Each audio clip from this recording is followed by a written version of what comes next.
आदेश जय महाकाल। मेरे प्यारे साधकों और अघोर शक्ति परिवार के शिष्यों, आज मैं उस रहस्य से पर्दा उठाऊंगा जिसे पाने के लिए प्राचीन काल के राजा महाराजा और बड़े बड़े तपस्वी अपनी पूरी उम्र खपा देते थे। वो रहस्य है चिर यौवन, यानी एक ऐसा रूप, एक ऐसा तेज जो बढ़ती उम्र के साथ ढलता नहीं बल्कि और ज्यादा निखरता जाता है। लोग मुझसे पूछते हैं, क्या वाकई कोई ऐसा तांत्रिक मंत्र है जिससे बढ़ती उम्र को रोका जा सके? क्या रंभा साधना से चेहरे की झुर्रियां और शरीर की स्थिरता को दूर कर उसे फिर से वज्र जैसा बलवान और कामदेव जैसा सुंदर बनाया जा सकता है?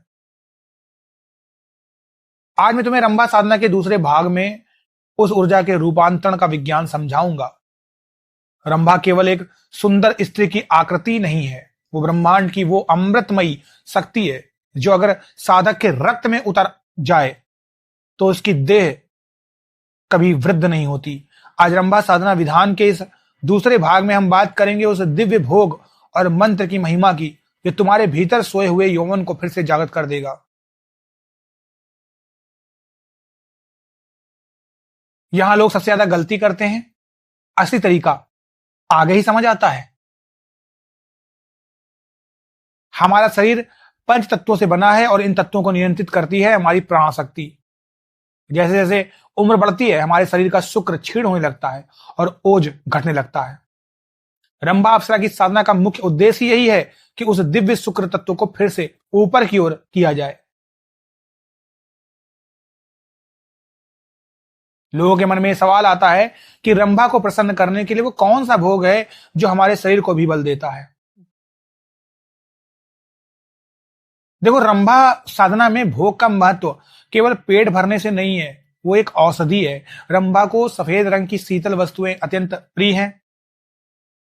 जब तुम केसर मिश्रित खीर या विशेष सफेद मिठाइयों का भोग उसे अर्पण करते हो तो वो ऊर्जा उस अन्न में समाहित हो जाती है। जब साधक उस प्रसाद को ग्रहण करता है तो वो उसके रक्त के कण कण में रंभा की कोमलता और तेज भर देती है।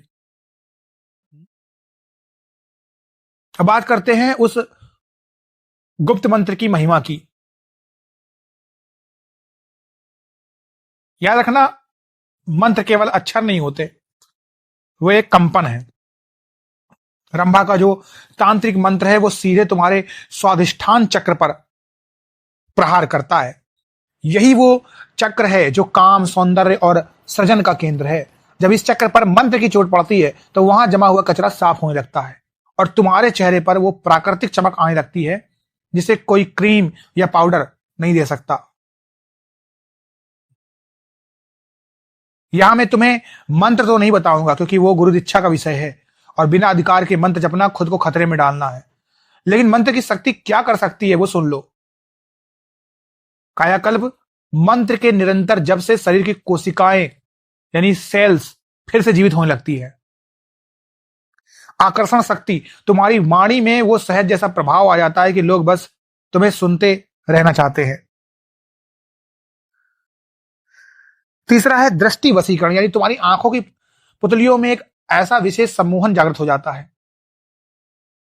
और चौथा है रोगों का नाश। शरीर की जो भी सुंदरता में बाधक बीमारियां हैं वो मंत्र की अग्नि में भस्म होने लगती हैं। रंभा साधना के इस दूसरे चरण में